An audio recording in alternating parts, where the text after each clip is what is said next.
Quick episode recap. With a rapid increase in population, the farm now became a village, and Hiraku became the mayor.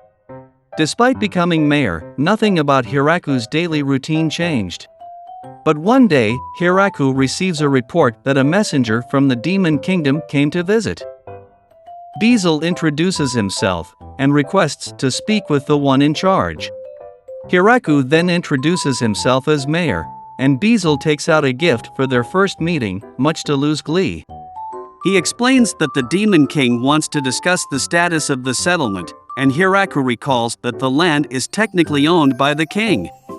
He worries the king may be asking for taxes or even wants to kick them out, so he glances at his wives for help, but they place their trust in his judgment. Hiraku wants to come out strong, so he suggests that they will pay 10% of their harvest as tax, but Beazle's reaction made him wonder if the offer was too low. On the contrary, Beazle readily accepts, and Hiraku asks them to pick up their share before winter each year. He's added some additional conditions that the village won't give away their milk, eggs, honey, or alcohol, but the contract is finalized. Beazle is sent away with a gift. After the representative left, everyone around him praises how much Hiraku has cheated the demons. Having them come every year to collect taxes forces the demons to recognize the village and makes them under its protection. Hiraku also negotiated 10% when it's typically 50 or 60% of the earnings. But with the demons only coming once a year, even that 10% can be cheated from them. Hiraku unknowingly became a master negotiator. Lou, however, is most excited about the gift from Beazle, an elixir that heals injuries. Back at the castle, Beazle reports back to the other generals about the deal. They are in disbelief that a village with that much military power would so easily submit to them. They deduce the settlement has ulterior motives, but Beazle could only agree to everything after being surrounded by high elves and inferno wolves. In addition, the infamous sage, Lulasi, and the Angel of Annihilation, Tia, were amongst the villagers. If he were to refuse, he fears they would have immediately become an enemy they couldn't afford to offend. But Beazle did receive a gift, so hopefully they can establish amicable relations. Realizing the gift is fruit, Gratz does a quick poison check. Beazle also realizes that the cloth used for packaging came from a great demon spider, a demon that once fought a previous demon king to a draw.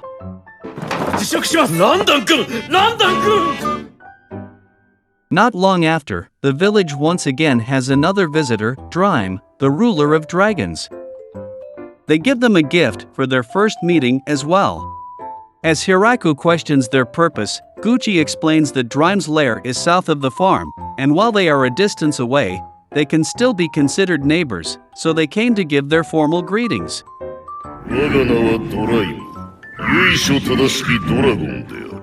Dryme can also be seen bowing his head submissively to Hiraku throughout the conversation.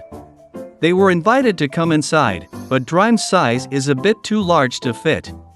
Gucci orders his master to change his form, and you can't help question who is whose servant. Gucci orders Dryme to reintroduce himself, and he awkwardly greets them again. He ends up loving the food and alcohol, and insists that he lives in the village, but Gucci persuades him otherwise by bringing up his responsibilities. They've also got a lot of apples to take back, so Dryme hesitantly flies away.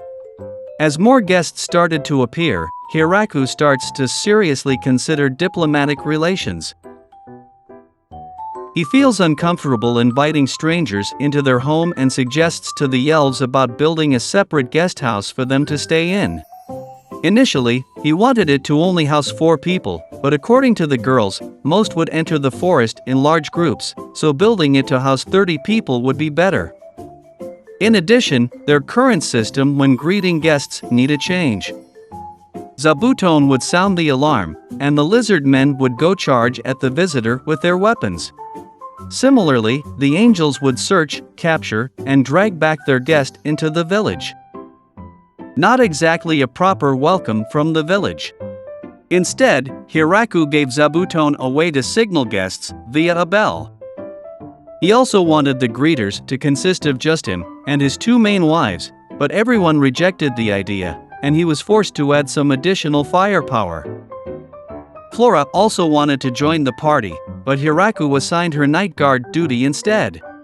Luckily, she and Lu can go days without sleep, so she can stalk guests with constant vigilance. Soon after, the village is visited by a group of beastmen. The leader, Garf, states they are from the east, from the Howling Village, and came in hopes of establishing relations. Lu takes over the situation and welcomes them to stay in the guest house.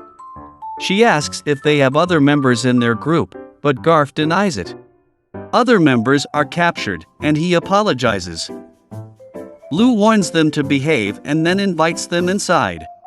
It's a seemingly warm hospitality, but after they have them enter the room, the girls lock them inside.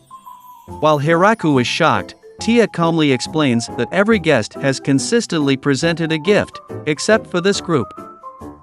As they aren't following the trend, the village will likewise not give them the normal guest treatment either. Observing the food being served to the group, Hiraku can't help but feel it's lacking, but doesn't agree. He asks if they will serve the wine, but her expression says it all. Despite the subpar food, the guests enjoy their meal greatly, and even enjoy it with wine. Everyone protested, but Hiraku still forced them to share some wine with the beastmen. He wants to show his hospitality to the guests until proven otherwise. While they get drunk, Hiraku starts to ask them about their situation. They found out about the village through word of mouth from the demons. Hiraku also learns that the Howling Village consists of 5 settlements that join together, and its population mainly consists of beastmen. It's a village that specializes in hunting and mining, so they make a living mostly by trading with other nearby human villages. But lately there has been trouble in those areas, so the trade became unstable. Helpless, they could only look for other places, which was why they came to Hiraku's village. When Tia asks about why some of them were hiding, they explain that they were being cautious, and in case something happens, someone could report back to their village. They start the negotiations the next day, and Garf clarifies that they only wish to trade using goods, as their village doesn't use currency. He hopes that Hiraku would be able to come to them instead as they struggle to get to the village. The Howling Village are good at making paints, silverware, glasswork, and metalwork, and they would like to exchange them for food products. Hiraku is more than willing to trade some crops for their goods. And he considers using the wolves to pull the wagon for the trades. As the beastmen prepare to leave, Garf apologizes for not presenting a gift upon meeting. He didn't know that the village had such customs, and promises to bring a gift next time. Though he admits that their village is poor. For the first trade between villages, it was decided that Tia would be going. It was supposed to be a 10-day trip, but Dryme offered to carry them in exchange for a barrel of wine. Apparently he is a frequent visitor that brings gifts in exchange for their hospitality. As the Howling Village awaits the caravan's arrival, they are surprised to see a dragon in the sky. Not long after Tia came back and explained everything went well. By providing free samples for them to taste, everyone quickly welcomed the trade. They even sold the wine that was for Dryme, hence his depression. The Howling Village also requests that Hiraku accept some of their people to come live in the village. It's 20 people, and of course, they are all female. Hiraku feels that the female population is too much, and has Tia ask for 2 male counterparts as well. Later, he is introduced to the group, and their representative, Senna, introduces herself.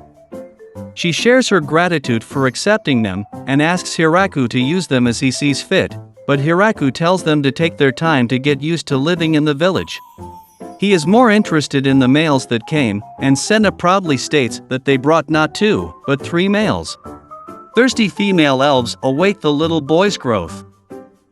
頼んだぞ。胎児の村の未来を。